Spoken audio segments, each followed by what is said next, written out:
Hi, my name is John Kuiper. This is the first video in a series of interviews we are doing with people that are running for state rep who align and agree with us on many of the issues. Our first candidate is Jim Marshall.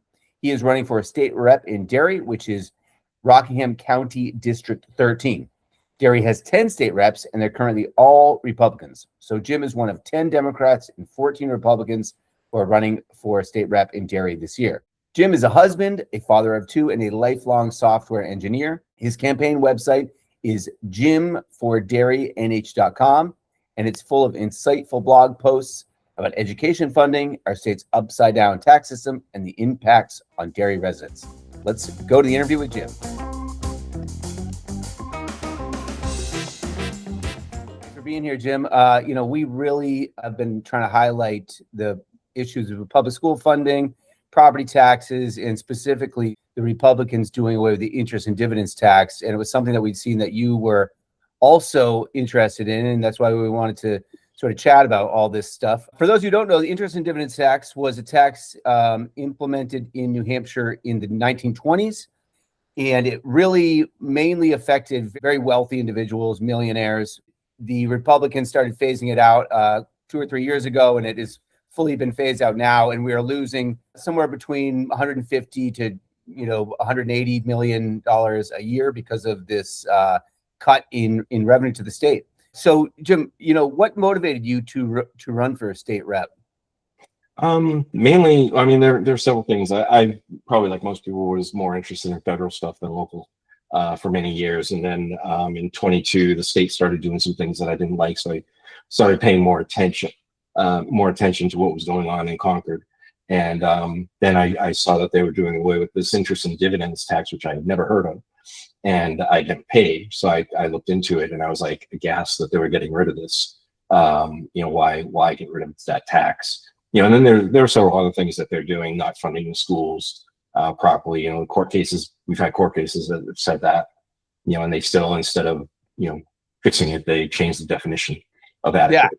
Yeah. How did you first kind of connect, or I assume you did connect the fact that your property taxes are going up and the state is cutting revenue sources? I think that's one thing that I've found it's hard for sort of people don't quite understand the connection, and the Republicans particularly do not want to ever admit that your town and the state is kind of operating with the same money in a way. If the state doesn't have as much money to give Derry funding for, new roads or building a new school or water pipes or whatever it is, then your property taxes are going to go up. Right. Do you think people in Derry are starting to kind of connect that as obviously you have realized? I think so. I think, people are starting to recognize that, our property taxes, mainly for schooling, for the school funding, is continuing to go up every year because the state's just not finding and providing enough resources to the town. I actually just wrote an article that's on my website about these grants that the state was giving towns called the hold harmless grants. Basically, when they changed the calculation for funding for schools, there was a difference between what the state was giving and what they used to be giving. So they created these hold harmless grants to keep the towns at a level pace. Problem with it is that it eventually phases out. So this year it reduced by 20%. And there was another grant that they also lowered. So Derry is losing $1.5 million this year for school funding. That affects your property taxes, because if the state's not giving you that money, you either have to, cut something in the school, or you have to raise property taxes to cover that expense, because you can't cover the expenses any other way than property taxes with the town. Have you noticed your neighbors begin to sort of talk about property taxes in a way that maybe they didn't when you first moved to Derry? Yeah. So my neighbor is from Massachusetts, and he was mentioning the other day that he must have got his bill, and he was complaining about it. So I started talking to him and getting him on board. Was he talking specifically just seeing his property taxes just continuously go up? Yeah. He was. Well, he actually has a child in the school system. So we had a couple of years ago, we had a bond that we wanted to build a new school, and that failed. And he was talking about the whole school system and then the property taxes. And I kind of tied it together for him so that he was able to, oh, that's a good point, and he's able to, I had him look at, I didn't do it with him, but I told him to look at his bill, because it actually breaks out what you're paying for the school. And I said that we're paying $18.99 per thousand. So I said that money is directly for the schools. And that needs to go down, because we can't afford it. You can't live in Derry. I mean, my property tax payment to the mortgage company is higher than my principal right now. Wow. Yeah. My principal payment. So it's like, it doesn't make sense. What do you think? I mean, I know what I think they're going to say, but what do you anticipate the Republicans that you're running against? Who do you think they're going to blame for the property taxes? I always find that to be an interesting conversation. Well, they already have started. They're blaming the town, the school board, for overspending on administration, or whatever. Administration is a very minuscule amount of the budget in Derry. I don't know the exact percentage, but it's less than 10%.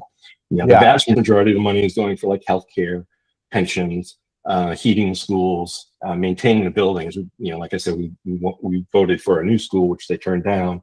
So then we had another bond issue to repair all the schools, which was like, I forget the exact amount. I think it was 20 million or something. So these are the things that are affecting it. And I think people are starting to realize that the schools are important, and are an important aspect to what they pay in their property taxes. Yeah. And I think I wish more business folks would connect the fact that if you want, good employees that are graduating from high school, you got to have good schools.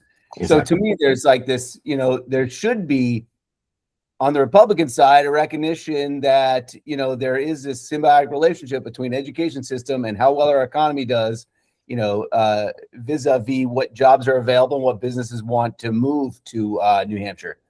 We were talking earlier, and you were saying how Derry is pretty much a residential town. You don't have a lot of large businesses or anything to offset the tax base. So that probably also exacerbates the property tax issue.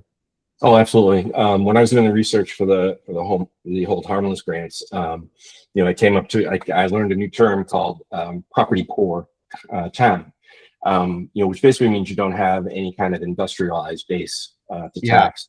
The town next door to us is Londonderry, and they have part of Manchester Airport. They have a lot of businesses there, like UPS or FedEx or these other places. So they're considered property rich, so they can raise their property tax by a much smaller amount than Derry can to generate the same amount of revenue. Yeah, and I think a lot of people don't necessarily understand that. I certainly didn't before I started reading about it. Yeah, I find one thing about the New Hampshire system, and I mean, maybe this is true in other states too, but it's just confusing enough that, you have to sort of wrap your head around it. And it's very easy, especially for renters, who aren't seeing a property tax bill. But obviously, if the property taxes go up, their rent is going up. That's been kind of a tricky one, because people on both sides will say, oh, well, renters aren't paying any taxes. I've had people say that to me before. I'm like, well, they are indirectly, the landlord needs to get the money somewhere. So it's definitely, landlord's not giving it to them free. Yeah, exactly. Aside from the interest tax or interest and dividends and property taxes and school funding, is there any other issues that you want to focus on when you're a state rep representing Derry in Concord? Yeah, I mean, my main focus is getting some revenue for the state, bringing back that interest and dividends. That's a huge pot. 150 million. I mean, it's not gigantic, but it's a good pot. The business taxes, BBT and VET taxes that they've cut. We've lost. I was reading something that I think we've lost almost $1 billion over the last 10 years due to that. And I actually was talking on Facebook with a Republican, and they were saying, well, it's brought in all this extra money, but what they failed to state is that the reason it's currently bringing in more money than it was previously is because all these companies are generating record profits. Yeah, once the economy does a downturn, which it always does, so we're going to lose that revenue. And the other thing is, if we had kept the tax at the rate that it was, we would have earned an extra $1 billion. Yeah. more than what they cut. So it's kind of like a double-edged sword there. You cutting these taxes for all these rich corporations and the rich people in the state, and then it just that money is cut from the government, and somebody has to pay for it. So what it Yeah. does is it winds up pushing down onto the property owners. Yeah. Yeah. Yeah. I really hope that we're finally at a point where the average voter begins to connect what happens in your town and what happens in Concord are linked. It's not, as the Republicans always want to sort of blame your budget committee or your city council or the school board or whoever. And, the reality is you need a certain amount of money to run a town and to run a state. And we sort of don't quite have enough. I think that's kind of the biggest issue. I saw a post I know it was the Libertarian Party that said it, but they're connected very at the hip to the Free State Project. Yeah. They posted, if you get cancer and you can't afford it, you should just die, and or something to that effect. And I was just like aghast at that. And then not only that, but when they were called on it, they doubled down on it. It's like that's just not the way we are. We're at the end of the day, we're still all humans. We're all in the same neighborhood. We're neighbors. Maybe we're not friends, but we shouldn't be enemies just because the parties are different or things like that. I just, that just seems silly to me. Yeah, that's great. So going forward, what's going to be your main campaigning strategy? Are you going to knock doors, hang out at the dump, hang out at the library? Have you thought about it? I have. So right now, the primary is in September, and as there's only 10 of us, we don't really have to worry too much about that. So my main thing right now is getting my name out there with signs and doing some posts on Facebook. Towards the middle of the month, I'm going to start doing house, go house to house canvassing, or I hadn't thought of the dump, stopping at the dump. I had thought of the library, but doing stuff like that to get my name out there. And I'm, my main focus, like I said, for most people is going to be school funding. Automatically, if you get the state to fund schools better, your property tax is going to go down just by default. Yeah, because then they have more money coming in from the state. They don't need as much from the property owner. So I think that's the main thing I'm trying to get across to most of the people I talk to. That's great. Your website again is jimforderrynh.com. That's for FOR. And is there anything else you want to say to the good people of New Hampshire social media before we leave? Most people don't necessarily recognize how much of their mortgage payment is going to property taxes because they don't look at it. It's just something that gets paid every month automatically, and it's the same amount, or it might go up a little bit. But they really need to look at that, and then they need to look at the bill. I don't before I was interested in all this. I didn't even look at the property bill when it came, because it didn't affect me. It just came out of my mortgage, And then when I started looking at it and seeing the breakdown of where everything went, it was eye opening. So then I connected that to my mortgage payment, and I realized, oh my God, I'm paying.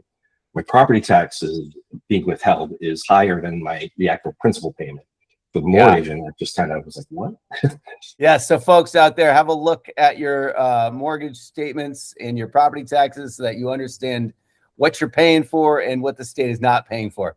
Well, thanks again. That's Jim Marshall. He is in Derry. If you live in Derry and you want to help him out, go to jimforderrynh.com. And I'm sure if you're in Derry, you're going to be seeing his name around. And tell your neighbors, tell your family, if you want lower property taxes in New Hampshire, we've got to vote for people like Jim Marshall. And let's do that this November. Thanks, Jim.